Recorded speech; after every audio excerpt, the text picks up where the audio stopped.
Cidades em Debate. Apoio. Bom Tempo, planejamento financeiro. Planejando o seu futuro, protegendo o seu presente.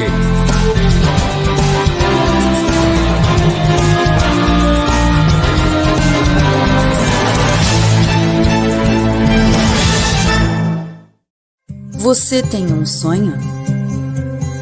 E gostaria de realizá-lo ou acha impossível? E você já fez um planejamento para que ele ocorra?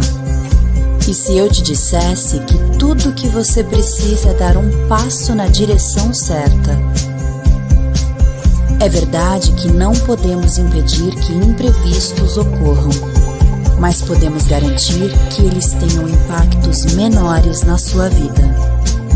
Deixe que nós cuidamos de você.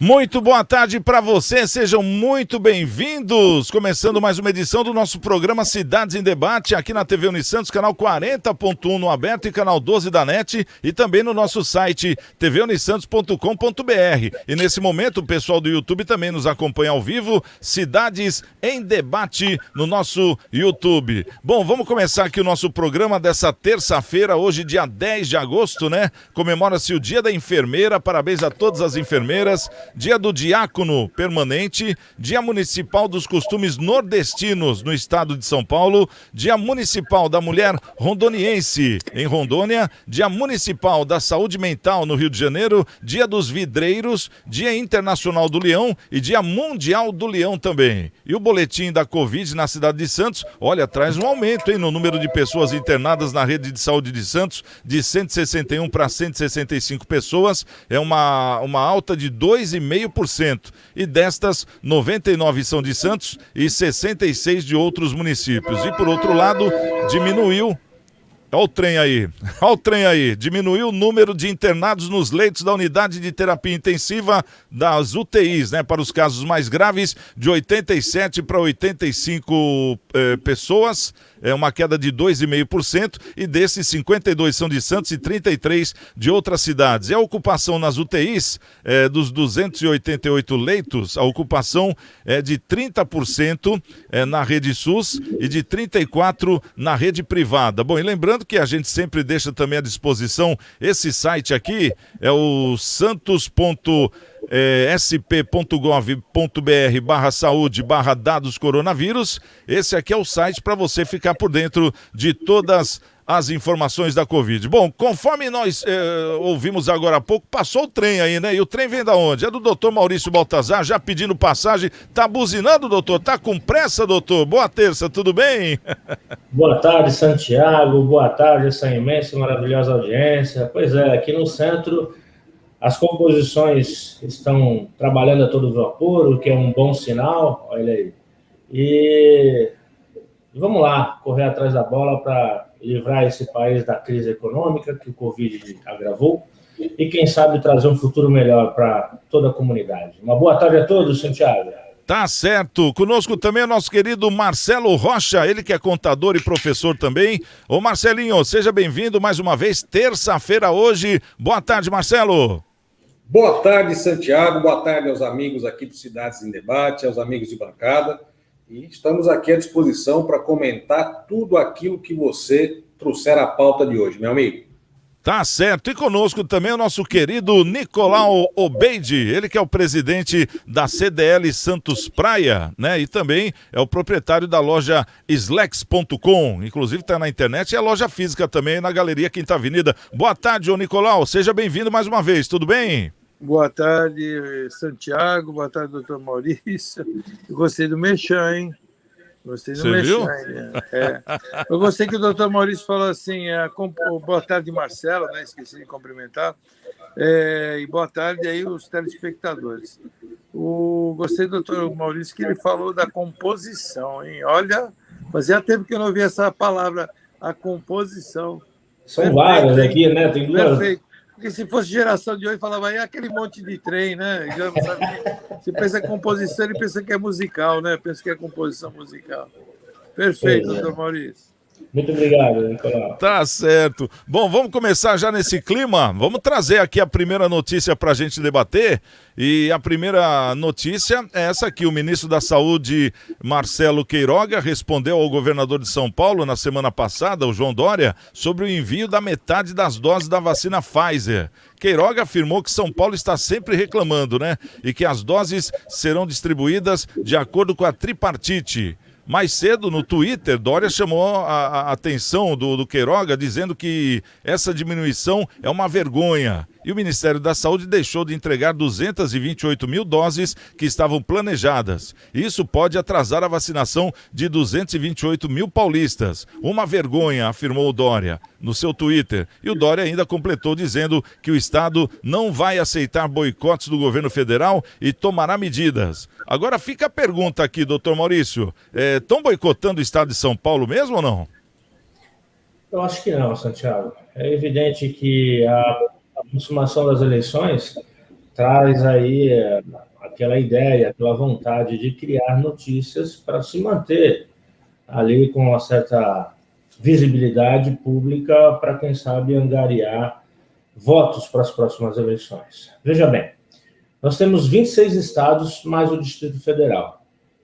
E causa estranheza que só São Paulo faz esse tipo de reclamação. Os outros 26 estados se conformaram com a forma tripartite de divisão e está todo mundo recebendo. De outra maneira, a grande mídia, que é uma oposição ao governo federal, não está falando sobre ausência ou falta de vacinação. Pelo contrário, afirma que tem vacinas aí para todo mundo. Então eu penso que nosso querido Bolsonaro, nosso governador calça apertada, está se valendo da sua condição de marqueteiro, né, para trazer notícia fake, para mantê-lo ali na condição midiática e, quem sabe, fomentar votos para as próximas eleições, Santiago. Eu acho que, se tivesse fundamento material, ele já teria até promovido alguma demanda lá no STF, onde ele certamente conseguiria uma ordem judicial contra o governo federal, né? Nós sabemos que não é muito difícil os ministros concederem ordem judicial contra o Bolsonaro, mas se ele não fez é porque realmente não tem prova, é mais um fake da parte dele, Santiago. A gente vê que essa troca de farpas entre o Dória e o Bolsonaro já vem de um bom tempo, né? Eles que eram aliados no começo do mandato aí do Bolsonaro, de repente um virou as costas para o outro, né? Coisas que a gente não quer ver na política, mas é o que acontece. Agora, Marcelinho, você acha que essa pandemia, essas vacinas, estão sendo moeda de troca com campanhas políticas ou não? Microfone aí, Marcelinho. Tá aqui. Foi o Santiago que me bloqueou, hein? É que tem um barulhinho de fundo aí, ô Marcelinho, toda vez que você fala fica tico, tico, tico, tico, tico, não sei o que é. Mas agora vai. Eu não tô te boicotando, eu não tô que nem o Dória e o Bolsonaro não, fica tranquilo, hein? Pô, só porque eu ia falar do Dória, começou a cair aqui o microfone e tal, ó, não sei não, hein? Olha, eu estou na linha do doutor Maurício, né? O atual ministro da Saúde, o Queiroga, ele atua de uma maneira muito profissional, né, muito reta, ele é médico, é da área, né, tem uma boa conversa aí com os secretários de saúde, tanto do estado quanto do município, né, e, obviamente, não vejo como que as decisões não sejam tomadas da maneira tripartite, como ele sempre fala, né, entre o Ministério da Saúde e secretarias. O Dória é o famoso gestor de Nutella, né?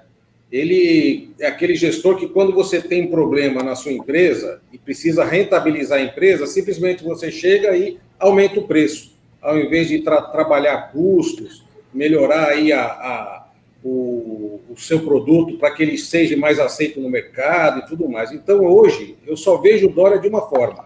Ele está única e exclusivamente atuando em um projeto de poder próprio, não um projeto de Estado que visa aí o bem de toda a população do nosso estado de São Paulo e, obviamente, do Brasil. Bom, agora vamos saber aqui a opinião do nosso querido Nicolau Obeide. Ô, Nicolau, como é que você vê essa história das vacinas? Teve boicote das vacinas para o estado de São Paulo? Ou isso é uma ilusão? É mais um acréscimo aí para as campanhas? Eu acho que não, porque não está faltando vacina, não vi ninguém aqui do estado de São Paulo, e olha que eu tenho comunicação com todas as CDLs do estado de São Paulo, que eu sou ligado à Federação das Câmaras de Ginecologista, que é estadual, não vi falar em problemas com vacina. Muito pelo contrário, as filas de vacinas estão bem reduzidas, muitas pessoas já estão tomando a segunda dose e estão fazendo até o chamamento para tomar a segunda dose, que a pessoa não está indo. Tem muita gente que não está. Nós estamos atravessando um problema que nem os Estados Unidos está atravessando, né? Porque muita gente não quer tomar a vacina, né? Eu recomendo que tome, independente de ter medo ou não, né? Está provado que a vacina ela evita o óbito, né? Em muitos casos. Não evita 100% da contaminação, mas evita o óbito, né? Ameniza. Eu achei esse problema, esse embate aí do Bolsonaro, do Dória com o Bolsonaro, isso é desde a época do Itzel, né? Lembra daquela live que eles fizeram, que o Bolsonaro chamou um de estrume e outro de bosta? É a mesma coisa. Continua isso aí, o calcinha apertado e os apelidos que o Bolsonaro dá, que eu também não aprovo muito esses apelidos, mas é o que ele faz. Ele é um marqueteiro, ele tem que estar na mídia, ele tem que aparecer. O caso do Dória, ele é pretenso candidato a presidente da República, já está lançando praticamente o vice dele como candidato, né? Então, para governo do Estado, e ele vai sair para presidente. Só que não tem a mínima chance, ele quer viabilizar a terceira via, eles ainda acreditam talvez no impeachment do Bolsonaro, e está polarizado, né? Eu vejo aí o Bolsonaro numa popularidade grande, aí falam que o Lula está na frente dele na pesquisa. E é tudo jogo de marketing, jogo de números, e não tem nada comprovado. Então, a população ouve, tem uma parte que não gosta do Bolsonaro, fala que ele está boicotando. Eu não vejo boicote nenhum em vacinas, e eu não vi falar de lugar nenhum. E como disse bem o Marcelo, o Queiroga ele é uma pessoa bem serena, me parece bem competente, me parece bem tranquilo, não gosta de se envolver em polêmicas, quer fazer o serviço dele tranquilamente e tem feito um bom trabalho no Ministério da Saúde. É isso aí. Bom, e aquela questão da vacina Coronavac que o Dória pediu, será que o governo de repente não imagina? Ele está bem abastecido, né? Porque é o único estado do Brasil que pediu uma vacina diferente. Tá certo que é o governo federal que paga, aquela coisa toda através de repasses.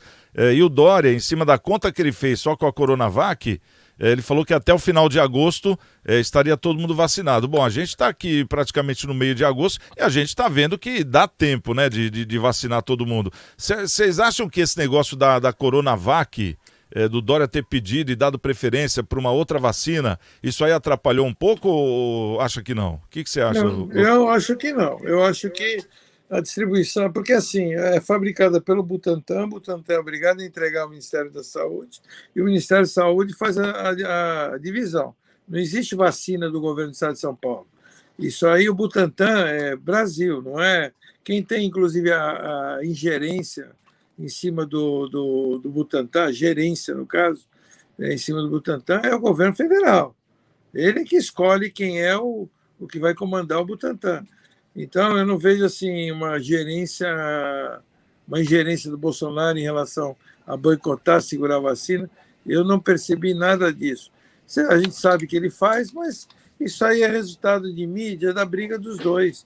Olha, primeiro que falaria, se houvesse realmente isso, e falaria mal do ministro da Saúde, do Queiroga, seria a Globo, né? A Globo adora achar achar até o currículo daquele outro lá, que tinha uma falha no currículo e ia ser nomeado. Então, não tem nada para se falar contra ele, e ele tem sido um ministro que tem feito um bom trabalho. Então, é aquele chapéu em ovo, né? O Dória quer dar uma de marqueteiro, que ele é um marqueteiro profissional, né? E quer pôr o nome dele na mídia, né? Vários casos, você não vê a Joyce Hoffmann? Até agora ninguém está falando mais dela, né? O que será que aconteceu, né? Então, assim, mas teve o Minuto da Fama, né? Ou a Semana da Fama, os Dias da Fama, que todo mundo só falava sobre esse assunto, não é verdade? Então, eles aprenderam que a mídia faz isso, né? Falta notícia e começam a jogar qualquer notícia na mídia, né? Porque pela programação do Dória, só com a Coronavac, tá dentro da programação. Ele vai conseguir, eu acho que vacinar todo mundo até o final do mês. Porque essa vacina que o governo está mandando, que essa metade que ele está reclamando aí, é da Pfizer, né? É uma outra vacina. Então eu acho que deveria correr com a Coronavac, eu estou enganado. Eu acho... Posso falar, Nicolau? Pode falar, fala aí. Eu acho que faz parte da estratégia. Ele não deve ter atraso, que de fato, repito, se tivesse, ele já teria tomado alguma providência com o Ministério Público e tudo mais, do Estado de São Paulo.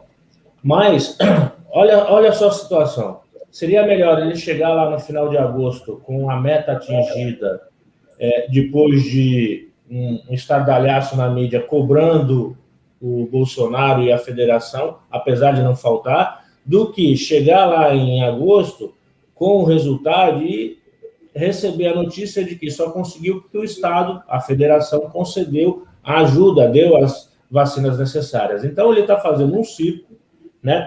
Tá criando uma mídia para quando chegar lá no resultado, eu só consegui porque eu apertei, eu ameacei, eu fiz, enfim. Exatamente. É aquela questão, ele está trazendo na mídia... Só para complementar, doutor Maurício, você lembra daquela história que o Bolsonaro falou mal dos chineses e aí não mandavam insumo, porque que era tudo balela, aquilo era balela, né? Ele já sabia que ia atrasar o insumo e tudo, e ele usou como marketing para dizer que o Bolsonaro falou mal dos chineses, e o chinês estava preocupado com isso. O chinês é business, está preocupado com isso. E então ele faz de qualquer fato, ele faz um marketing. É isso. Tá certo. Para finalizar, e para mim aqui, eu acho que o Dória está fazendo aquilo que nós não devemos fazer, que é escolher vacina. Ele planejou mal aí a distribuição das vacinas, e agora, para vacinar os jovens, só a Pfizer, né? Que está aprovada pela Anvisa. Então, obviamente, ele deve ter doses das outras, mas com essa dose das outras, ele não consegue cumprir aquilo que ele prometeu na mídia. Então, obviamente, a melhor defesa é o ataque, né? Então, vamos para o ataque, mesmo que não tenha verdade na história, vamos lá pautar a imprensa e, obviamente, forçar para que para nós aqui venha agora só Pfizer. É a minha visão em cima da gestão maléfica que o Dória está fazendo aqui no Estado, que não vê o social, não beneficia todos os municípios, né? Ele é um gestor revanchista, ele só olha para quem ele tem interesse. Então, tem cidades que ele ajuda e tem cidades que ele não ajuda. Então, realmente, eu tô bem reticente quando falo a palavra Dória. É verdade, ele que tá, no caso, ele que está escolhendo a vacina, né? Agora, vamos parabenizar a cidade de Santos também, que 90% da população já vacinada, né? A gente vê também a cidade de São Vicente correndo por fora aí, pessoas com 19 anos, hoje acho que 18 anos, sendo vacinadas. Então, quer dizer, aquele momento trágico parece que passou. Mas, ao mesmo tempo, a nossa segunda notícia traz um alerta novo, né? Que é a tal variante Delta, né? E na cidade de São Vicente foi confirmado os primeiros casos dessa variante, da Delta, né? Da Covid. Em Santos também já tivemos casos confirmados. Trata-se em São Vicente de um casal que está sendo acompanhado pela Secretaria de Saúde do município. Eles foram testados no Hospital Municipal da cidade no último dia 20 de julho e tiveram o resultado divulgado na tarde da última quinta-feira agora, dia 5, após o Instituto Adolfo Lutz fazer o sequenciamento genético. O homem de 28 anos e a mulher de 27 apresentaram sintomas como febre, coriza, dor de garganta e dor no corpo. Eles foram medicados e não precisaram de internação, cumprindo a quarentena. As pessoas que tiveram contato próximos a eles, né, seguem sendo monitoradas também pelo município. Nenhum dos dois fez viagem internacional ou tiveram contato com estrangeiros. São Vicente é a segunda cidade da região a confirmar casos dessa variante. Santos foi a primeira, com 3 casos. Como é que vocês veem isso? Assusta? Porque agora, quer dizer, já foi anunciado que o mês que vem, creio que o mês que vem, ou no máximo daqui 2 meses, já vamos ter torcida em estádio, os eventos musicais já vão voltar a partir do mês que vem. Vocês acham que isso aí pode ser um novo surto ou não? Vamos começar aqui pelo Nicolau. Olha, eu acho que corremos esse risco. Eu acho que esse risco existe. Nós estamos tendo lá na Flórida já um aumento de casos. Em Nova York também um aumento de casos pela liberação. O americano está sofrendo um problema de muitas pessoas não querem tomar vacina. O Brasil já vai passar o número de vacinados em relação aos Estados Unidos, com certeza. E eu acredito que tenhamos aqui um aumento, né, nos casos, porque mesmo o contato, está provado que não é 100% as vacinas, e mesmo o contato entre as pessoas vai criar alguns casos de Covid. Aquelas que tiverem comorbidade, pode ser que venham até a falecer. Mas o importante, eu acho que é vacinar. Vacinando, eu acho que as variantes também vão ter que discutir as variantes em relação da eficácia de algumas vacinas, com testes, porque não existe outra forma, Santiago, não existe fórmula mágica. A realidade é uma só. Se existe uma variante no vírus, né, eu não sou cientista, eu não sou médico, eu não sou físico, mas se existe uma variação, tem que testar aquela variante, né, porque o vírus está sempre mutando, como é o caso do vírus da gripe, que é uma gripe. Se a vacina que nós tomamos é eficaz quanto àquele vírus, no caso de agravamento, né? Quantas gripes vocês já tiveram? Eu já tive, todo mundo já teve. Eles pegam a vacina, pegam as gripes lá da Europa no inverno, trazem para cá com uma vacina para amenizar as gripes mais graves, para que não haja internamento, pneumonia e etc. Essa coronavírus, ela está com o quê? Trombose, ela pode dar problema de circulação e problema de pulmão, que é o que leva a pessoa ao óbito. Então, assim, vacinando todo mundo e eles fazendo teste, vão ter casos? Vão ter casos, mas eu acho que vai ser menos grave, né? Porque eles lá na Europa e lá nos Estados Unidos vão ter primeiro as consequências do que a gente. É isso aí, não sei se deu para entender a minha explicação. Deu sim, Nicolau, mas deu sim. É uma explicação no sentido de que não existe, sabe o que acontece? Às vezes a população tem na mente aquela coisa, tomei vacina, acabou. Não existe nenhuma vacina que faça isso. Nem existe, nem vai existir. Até no caso de paralisia infantil, né? Quando nós tomamos aquela vacina para paralisia infantil, 90% de eficácia, mas sempre tem uma janelinha que acontecia os casos, até que conseguiram, né, praticamente liquidar os casos de paralisia infantil, e tem que sempre manter a vigília, como vacinas para sarampo, como nós tivemos também para a febre amarela. Nós não tivemos há pouco tempo um surto aí de febre amarela. Você toma a vacina, a pessoa não fica 100% imune, ela pode vir a ter, só que se ela tiver, ela tem com menos agressividade. E é isso que vai acontecer. Eu acho que o esse Covid-19, coronavírus, vai ser incluído no calendário de vacinas contra a gripe que nós já tomamos anualmente. Já está sendo incluso. Inclusive, sai a notícia de que essa nova vacina brasileira, ela vai servir para reforço da campanha da vacinação. Então, quer dizer, a partir do ano que vem, com certeza vai ter a terceira dose. Marcelinho, você acha que o povo está seguro com esse negócio todo aí, com essa variante Delta? Você acha que ela vai passar por cima só e não vai afetar muita gente? Ou você vê aí uma terceira incidência dessa Covid? Olha, amigos, eu entendo que a vacinação é importante, né? Conforme você vai avançando com a vacinação, você pode até pegar a doença, né? Mas ela vem com menos energia e, obviamente, está impedindo, na sua grande maioria, a ida para a UTI. Isso é muito importante, né?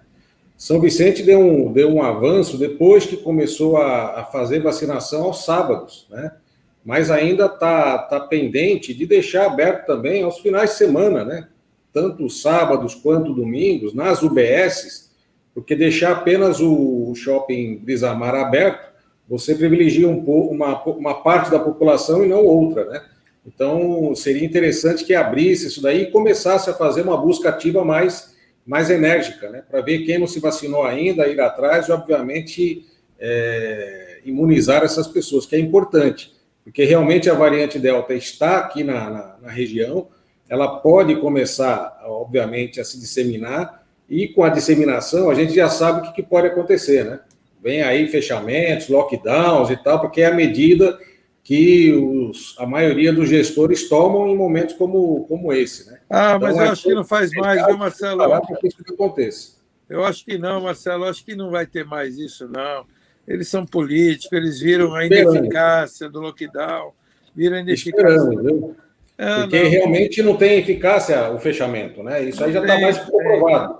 Mas eles, para se promover, né, acabam tomando essas medidas e prejudicando as empresas, principalmente os micro e pequenos empresários aí. Mas eu acho que a impopularidade do Dória, no caso, essa toda impopularidade que ele tem, é justamente essa. Foi por causa dos fechamentos que ele fez, achando que estava falando em nome da ciência e etc. Então, eu acho que isso é que ocasionou essa impopularidade dele. Ele poderia estar melhor, mais bem cotado, porque ele deu uma jogada de mestre, se você parar para pensar, que foi a vacina. Ele saiu na frente. Mas aí, do outro lado, ele manteve aqueles fechamentos e isso tornou ele muito impopular. E eu acho muito difícil ele reverter isso aí. Tem pessoas aumentou que defendem impostos, causou isenções, né? Caçou isenções, ele fez um monte de coisa errada. Ele também. tem um público dele, né? Mas é muito pequeno. E você, doutor Maurício? Pode falar. Eu penso o seguinte, Delta, Alfa, Ômega, todas elas que já vieram e as que virão, a gente tem que estar preparado. E devemos usar como exemplo esses mega eventos e os países melhores do que o nosso para chegar a uma conclusão e tomar uma prática eficaz. Lá no Japão já tem notícia do número de aumento de contágio e de um suposto aproximação do limite de atendimentos lá no sistema de saúde deles em razão do contágio. Então, vai ser uma realidade que vai estar próxima da gente. Não tem jeito. Então, todos os cidadãos devem se vacinar, devem procurar a melhor vacina ou aquela que tiver à disposição, sem esmorecer das demais atividades. Quais atividades? Manter o distanciamento, manter a higiene e evitar esse contágio, usar a máscara, porque recentemente, né, vocês souberam, anunciei aqui, peguei uns dias de férias.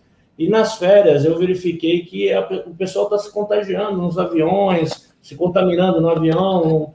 Não tem jeito, essa vai fazer parte da nossa realidade. E se nós não estivermos preparados, seja pela vacinação, seja pela ausência da capacidade das vacinas de dar 100% de garantia, vai ter mortes. Então, assim, vamos evitar essas mortes. Nem que seja com a vacinação para garantir alguma ou a melhor eficácia possível, mas também mitigar a possibilidade de contágio. Então, assim, eu aproveito a sua imensa audiência, Santiago, para chamar a atenção da população, né? Vamos lá, vamos nos vacinar, vamos pegar o exemplo do São Vicente, vamos abrir os postos aí no sábado, quem sabe no domingo, e quem tem que estar trabalhando, vá se vacinar, porque é a melhor estratégia, né? O Chile está lá, todo mundo se contaminou com o Coronavac, mas muito pouco falecimento, né? Então, assim, alguma eficácia tem, apesar de não ser aquela anunciada, de talvez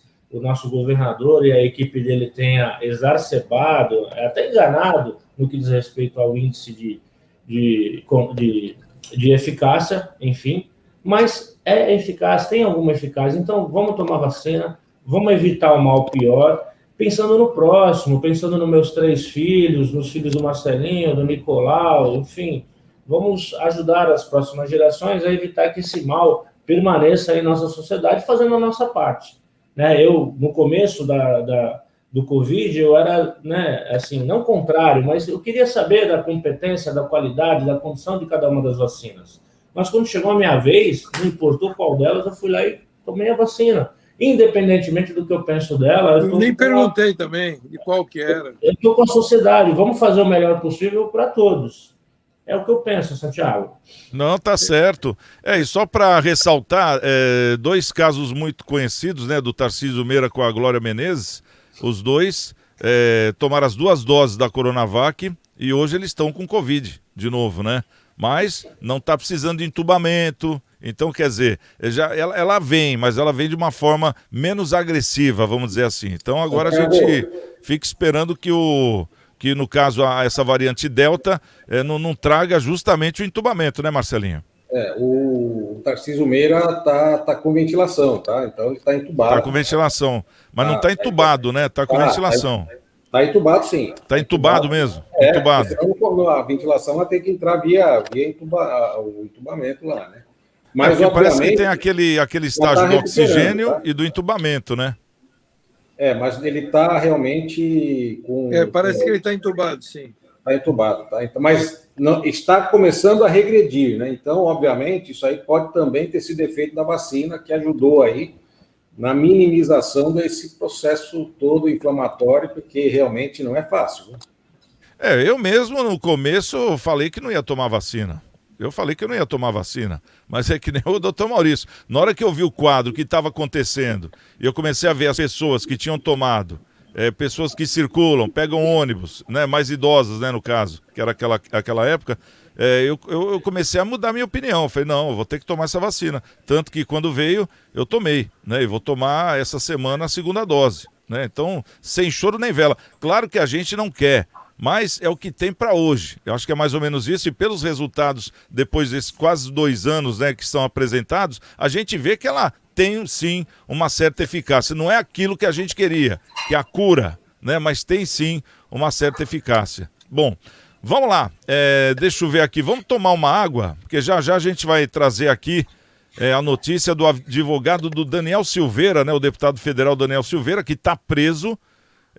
Quem mandou prendê-lo foi o ministro do STF, Alexandre de Moraes, e o advogado do Daniel Silveira já entrou com 9 recursos para tentar tirá-lo da cadeia, através da nossa Constituição. E as 9 vezes ele não foi atendido. Então já vamos comentar aqui sobre esse caso do Daniel Silveira, que é um preso político que o Brasil tem hoje. Quem concorda que é um preso político, levanta a mão aí. O Brasil tem preso político hoje? As duas. Eu vou levantar. Infelizmente, nós temos um preso político. Então já vamos falar sobre esse assunto. Você tem um sonho? E gostaria de realizá-lo ou acha impossível? E você já fez um planejamento para que ele ocorra? E se eu te dissesse que tudo o que você precisa é dar um passo na direção certa? É verdade que não podemos impedir que imprevistos ocorram, mas podemos garantir que eles tenham impactos menores na sua vida. Deixe que nós cuidamos de você. O nosso programa Cidades em Debate é de segunda a sexta-feira, 1h aqui na TV Unisantos, pelo aberto é o canal 40.1 e também o canal 12 da NET, e ainda no site tvunisantos.com.br e também no YouTube, ao vivo, Cidades em Debate. Bom, tem aqui os nossos contatos, você pode fazer parte, o nosso WhatsApp é o 996031485, estamos também no Facebook, no Instagram e no YouTube. O Facebook é legal porque todo dia a gente adianta um assunto, né, do que vai ter no programa, uma pauta, para que você já possa ficar preparado. Geralmente é aquela pauta bem quente, né? Bom, vamos trazer aqui essa informação já 9 vezes, hein? 9 vezes. O doutor Maurício vai ser o primeiro a comentar, porque ele é o jurista aqui do nosso programa, né? E comentarista também. Então ele, como advogado, eu tenho certeza que tem propriedade para começar o assunto, para a gente depois deslanchar com as nossas dúvidas. O advogado de defesa do deputado Daniel Silveira afirmou que tem sido ignorado pelo ministro do Supremo Tribunal Federal, o Alexandre de Moraes. Foram 9 pedidos negados e ainda com representação do partido e um parecer da Procuradoria-Geral para a soltura do deputado. Quer dizer, o partido pediu, o advogado pediu, no caso a Procuradoria-Geral pediu. Bom, o advogado está perplexo, né, com tudo isso, e diz que não há como conseguir que o processo tenha andamento a favor do parlamentar, pelo fato de que Moraes ignora todos os pedidos que ali são deixados. Bom, que nós vimos que foi uma briga pessoal, isso aí está na cara, né? Acho que ninguém duvida. Agora, briga pessoal, o ministro pode agir assim, ô doutor Maurício? Claro que não, Santiago. ele abusou desde o início, né? Aliás, todo o inquérito, até a decretação da prisão é suscetível de análise por abuso de autoridade, por incompetência.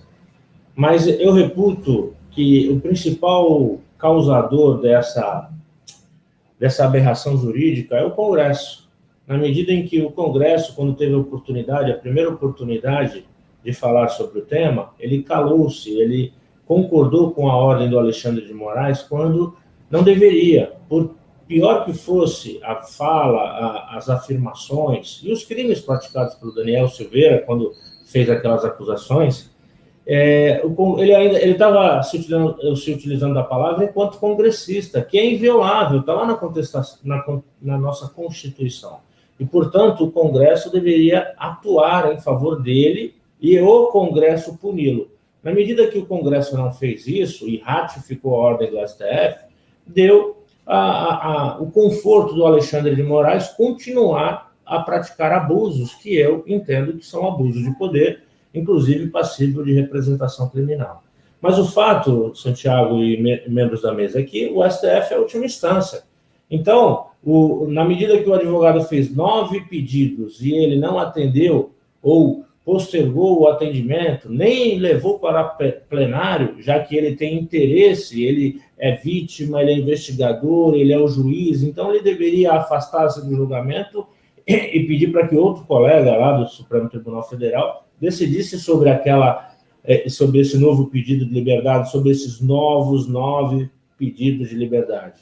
Não fez. Então, como não há outra instância para que o advogado pudesse recorrer, para entrar com habeas corpus e tudo mais, cabe a nossa indignação. Não só a do advogado que está sendo compelido no exercício da advocacia, mas o absoluto silêncio, Santiago, da Ordem dos Advogados do Brasil, dessas instituições aí que falam em nome dos direitos gerais e tal, que ninguém pode ser preso, enfim, né, das liberdades individuais, ninguém fala nada. O Congresso, ele é um representante do Congresso. Então, agir dessa maneira já vai permitir que o façam com outro congressista. Então, cadê o Ministério Público? Apesar de dar o parecer lá, ele tinha que tomar posição. Enfim, Santiago, eu estou preocupado, porque, repito, o nosso STF está agindo de forma absolutamente interessada, ele não está mantendo aquela distância, aquela imparcialidade, e eu penso que a comunidade jurídica deveria tomar uma providência, mas a nossa Ordem dos Advogados do Brasil, aí eu falo em causa própria, a nível federal, me parece que está mancomunada com certos interesses, a ponto de defender circunstâncias absolutamente divorciadas do interesse da advocacia e da própria sociedade. Veja bem, ele está preso ad eterno, daqui a pouco ele vai ficar ele vai ficar preso por tempo muito maior do que seria a pena, do jeito que ele está fazendo. E isso é uma aberração jurídica e ninguém fala nada. Então, eu penso que nós já estamos atrasados para tomar uma providência jurídica, órgãos, instituições de classe, Ordens dos Advogados do Brasil, Ministério Público, congressistas lá, enfim, porque já passou do limite, já é uma aberração. E aí, Nicolau, isso assusta a democracia do país ou não? Um ato desse? Com certeza, né? Ali você percebe, além de todo o lado jurídico aí que o doutor Maurício falou, eu acho que o Daniel ele abusou um pouquinho, mas o Alexandre de Moraes está usando de ditador, né? Ele fala em seguir a Constituição, mas ele não está fazendo isso. Porque o Daniel abusou, porque primeiramente disse que acabava a bateria da tornozeleira, ninguém é trouxa, ele sabia que ele estava saindo, depois veio falar que o cachorro roeu a tornozeleira eletrônica, etc. Tudo isso eu acho também um deboche da parte dele. Então isso virou uma briga pessoal. Mais uma briga pessoal para um ministro do STF não pode ter esse tipo de pensamento, porque por mais pessoal que seja o problema, tem que ser seguido a Constituição. A Câmara dos Deputados ela se acovardou, por quê? Por motivos óbvios. Todos têm rabo preso, todos têm algum processo, todos têm algum interesse em algum processo, todos vão ter interesse em algum futuro processo. Jamais eles baterão de frente. Que nem o caso do Senado. Por que o Senado não pauta, que nem disse o próprio Roberto Jefferson? Por que ele não pauta o impeachment do Alexandre de Moraes, que tem demonstrado abusos de autoridade? Porque ele tem interesses, e os interesses não são nem pessoais por processos dele. É por causa daquele problema lá que teve lá, como é que foi que a barreira lá, como é que é o nome agora? Brumadinho. Ele é o advogado, o presidente do Senado é o advogado das empresas lá de Brumadinho. Então, assim, que foi que nem o Roberto Jefferson falou, uma multa de 11 bilhões, né, que as empresas vão ter que pagar. Se ele, como advogado, conseguir fazer que Alexandre de Moraes reduza para 1 bilhão, você imagina quanto existe favorecimento numa história dessa? Então, nós sabemos que por trás de cada coisa, ou por trás de cada deputado, tem um interesse. Por que a Câmara dos Deputados não apoiou a prisão dele na época, 3 meses atrás? Por quê? Porque o Lira tinha processos que foram absolvidos agora, recentemente, no STF. Então, todos eles têm o rabo preso. E aí os ministros, que como é o último, né, são supremos, eles me lembram quem viu o filme do Superman, né, quando eles estavam lá em Krypton, tinha aqueles supremos, não tinha aquele conselho supremo lá em Krypton, que condenou o pai do Kal-El, né, que era o Superman. Parece aquele conselho, eles são os supremos dos supremos. Infelizmente, nós estamos indo para um caminho de ditadura desse país, e eles falam de golpe, do Bolsonaro vai dar golpe, que não segue a Constituição, de ameaças, mas o Bolsonaro é o único que está seguindo. Eles não seguem, né? Então, Alexandre de Moraes é um absurdo o que ele faz, e um cara que não é criminoso, é um preso político, como nós falamos no início aí da nossa conversa, que você mesmo falou, Santiago, ele é um preso político num país que falaram que o Lula, que é um ladrão, né? O PT saía na rua, provado, dinheiro devolvido, foi confessado lá o... Réu confesso. Réu confesso da Odebrecht, né? E agora ele está sendo praticamente quase absolvido, os processos, as condenações anuladas, e está aí, pretenso candidato a presidente da República. Então, e um cara que não cometeu crime nenhum. Sabe o que mais me chama a atenção, complementando a fala do Nicolau e tudo mais, é que os 11 ministros do STF, ao se manter inertes com isso tudo, eles acabam chancelando essa providência. Eles estão juntos, eles estão... Poderia algum ministro ir contra essa ação do Alexandre de Moraes, doutor? Podia se manifestar. Esse que se aposentou ainda há pouco, Melo, como é que era o nome dele? Marco Aurélio Melo. Marco Aurélio Melo. Quantas vezes ele não comentou uma canetada de um ou de outro ministro do STF? O próprio Barbosa, né, quando era presidente, né? Lembra, o Barbosa, viu, Nicolau e Marcelo? O Barbosa eu vejo como a terceira via hoje, o único. Hein? Acho difícil, né? O Barbosa xingava o Gilmar Mendes, apontava, e haviam lá aquela discussão, muitas vezes jurídica, outras um pouco além disso, mas demonstrava uma insatisfação, um desequilíbrio que, de certa forma, corrigia aquele que estava na relatoria daquele inquérito. Nesse caso, não. Nesse caso, apesar de ser tudo muito bem claro juridicamente falando, o abuso de autoridade é demasiadamente claro nesse caso, nenhum dos 11 levantou a voz para falar: ô Alexandre, já deu, né? É um abuso, vamos trazer para o plenário, vamos julgar isso daí, vamos ver que... Nada. O que me faz teve dizer até um apelo da própria mãe do deputado, né? O Daniel Silveira, a própria mãe dele pediu, é uma mãe que está suplicando para o senhor, quer dizer, uma mãe suplicando para que a Constituição fosse cumprida, né? Que é uma obrigação. Ô Marcelo, como é que você vê essa situação aí? Como é que você vê todo esse baralho, né? Porque isso é um jogo, né? Parece um jogo.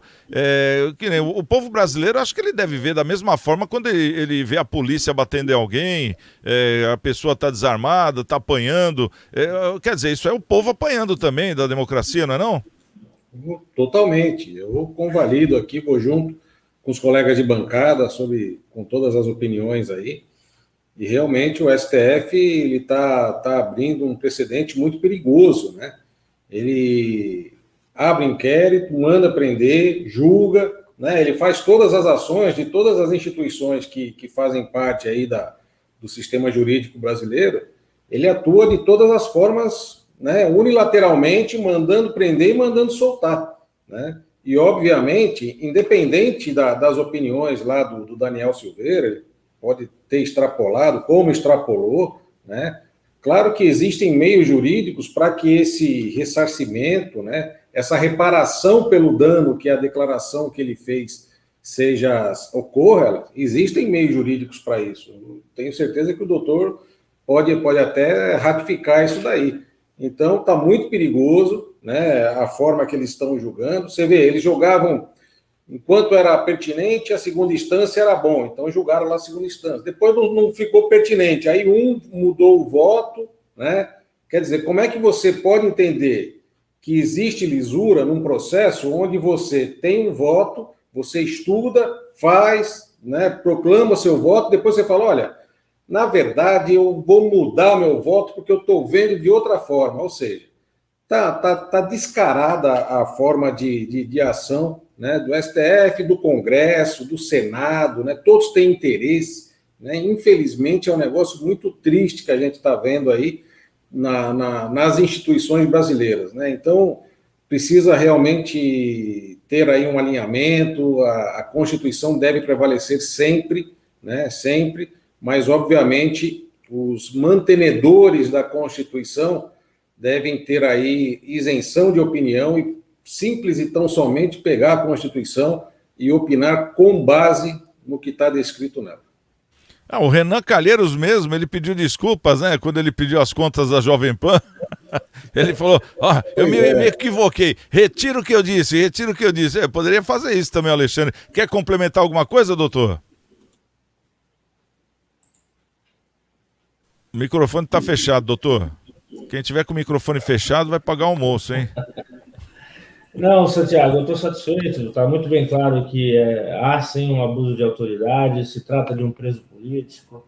E aqui uma decepção do advogado que tem 26 anos de profissão, quase 30, enfim, com a nossa entidade de classe que deveria se manifestar sobre o tema e evitar que esse mal aconteça. Porque hoje é com congressista, amanhã vai ser com advogados, vai ser com vereadores, enfim, vai virar uma festa que a gente precisa evitar que aconteça. Tá certo. Bom, vamos trazer aqui um outro assunto. Esse assunto aqui, eu sei que todo mundo gosta de futebol, né? Eu acho que eu estou numa bancada onde a maioria é santista hoje, né? Eu preciso começar a fazer esses cálculos também, viu? Na hora que fizer o convite para vocês. Porque agora tem assunto de futebol, uma coisa inédita aqui no nosso debate. Você pode mudar também debate. De time, pô. Pode mudar, pô. É melhor não, hein? Nicolau, vou te contar uma história. Tentaram fazer com que eu torcesse para o Santos, os Piratas Santistas, o falecido Orlando, o Armando, que eram irmãos, né, do bar ali na João Caetano com a Alfredo Albertini. Eles tentaram, viu, quando eles começaram a torcida. Me levavam pro estádio, mas começaram a reparar que toda vez que eles me levavam pro estádio, pra Vila Belmiro, naquela época podia ter bandeirão, rojão, tudo, né? Era uma festa. Eles começaram a reparar que toda vez que eu ia, o Santos perdia.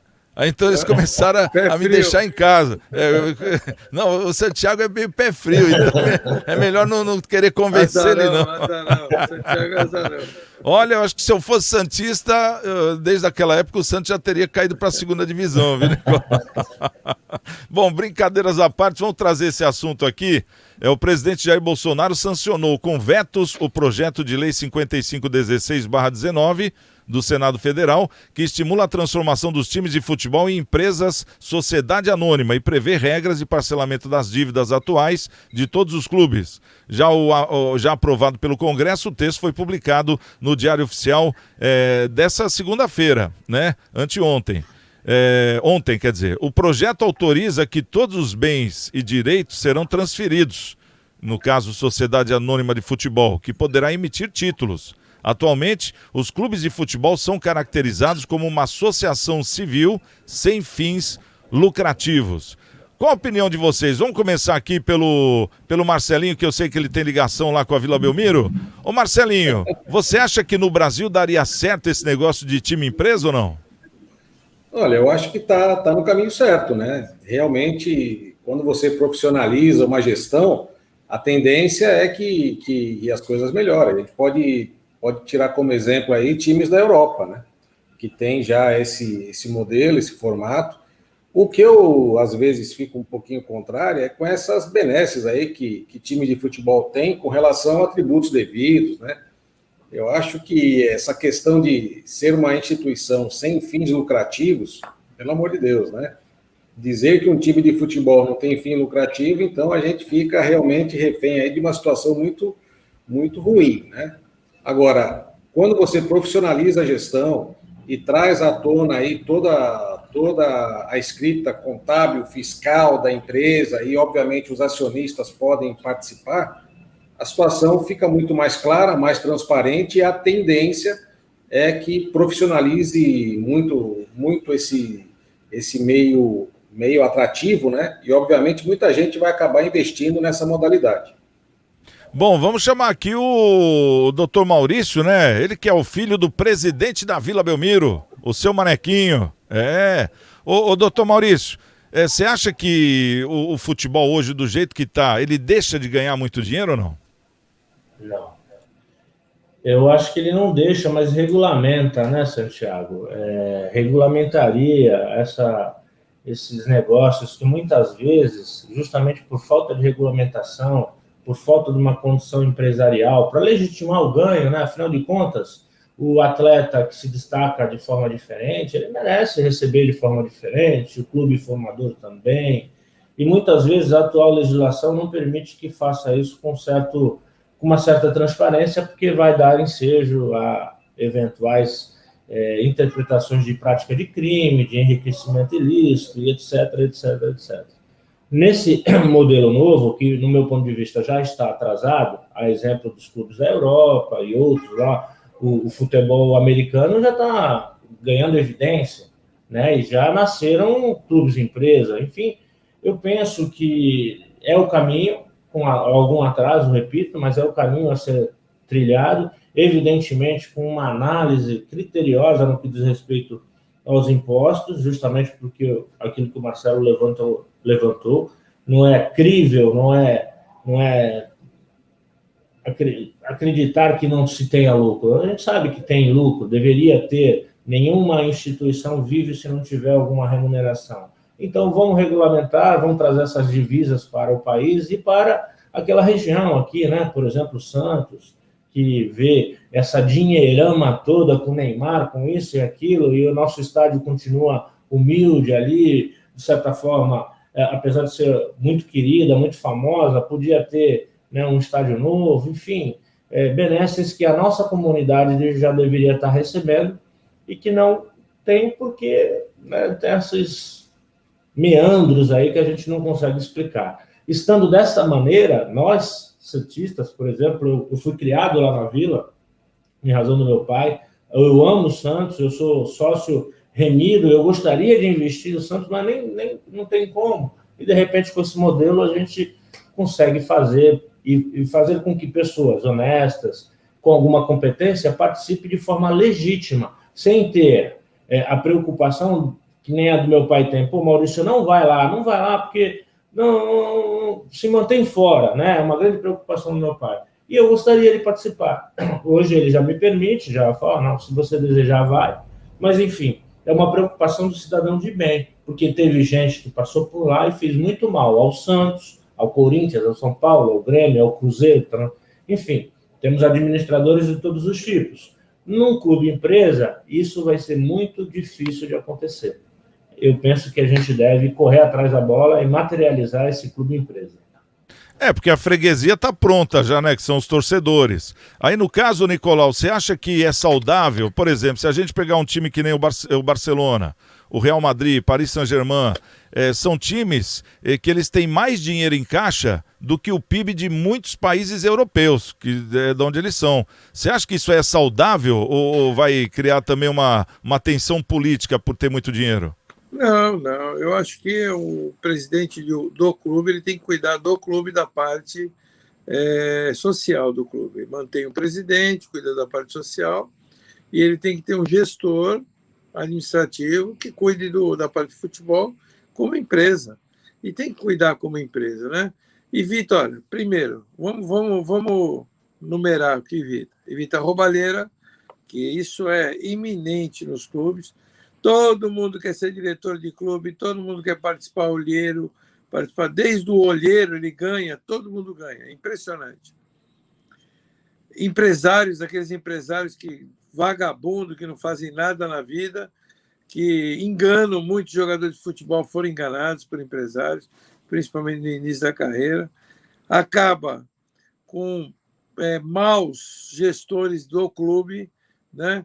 Veja bem, Corinthians aí com 1 bilhão, quase 1,5 bilhão de dívida, Santos quase 1 bilhão de dívida, time do Cruzeiro na segunda divisão caindo aí propenso a cair para a Série D, né? C, né? Aliás, está na Série B, propenso para cair na Série C, com o clube inteirinho penhorado, que o Cruzeiro está inteirinho. Eu estava vendo o Milton Neves, eu gosto de ouvir ele domingo. Ele está falando do Cruzeiro. O Cruzeiro está com a Toca da Raposa penhorada, está com o clube todinho penhorado. Tudo por maus administradores. E qual é a responsabilidade civil que esse cara tem? Nenhuma, né, doutor Maurício? Pega aqui no Santos, o Modesto, foi expulso do clube, Zé Carlos Pérez foi impeachmentado, simplesmente fazem apuração e tal, expulsa o cara do conselho, expulsa ele do clube.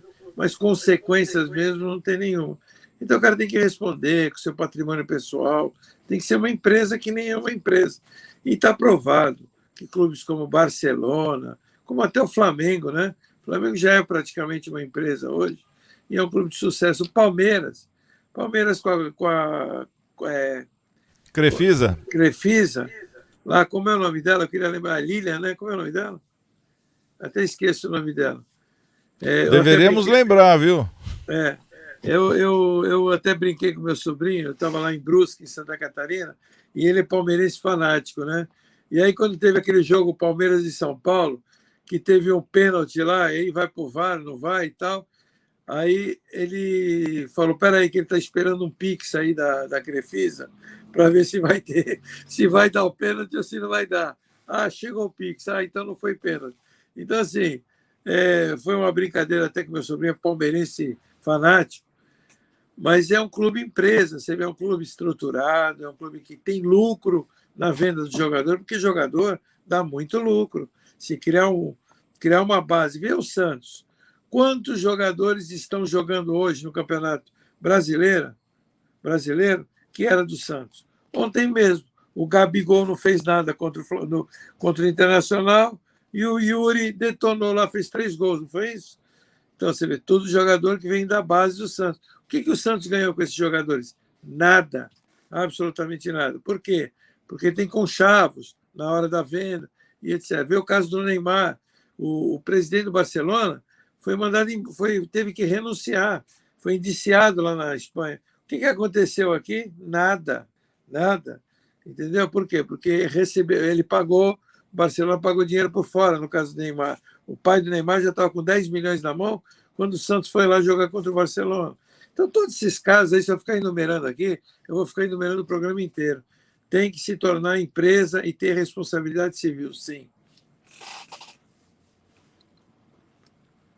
Deixa eu abrir o microfone para falar. É a Leila, a presidente da Crefisa, é a Leila. Isso. A dona Leila Pereira, né? Agora o presidente do Palmeiras continua sendo o Maurício Gagliotti. Não, então, né? meu sobrinho falava assim, peraí que a Leila vai passar um pix e não vai ser pênalti, peraí. Haja pix, hein? Se vira tudo empresa.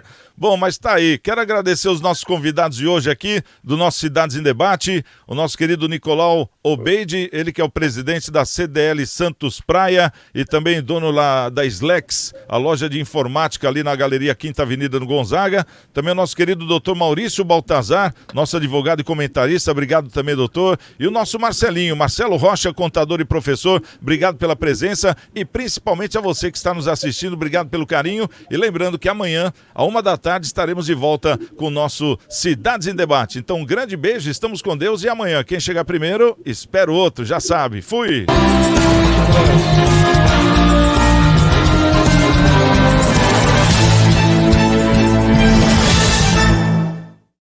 Você tem um sonho? E gostaria de realizá-lo ou acha impossível? E você já fez um planejamento para que ele ocorra? E se eu te dissesse que tudo o que você precisa é dar um passo na direção certa?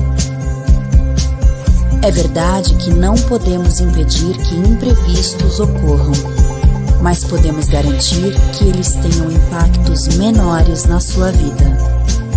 Deixe que nós cuidamos de você.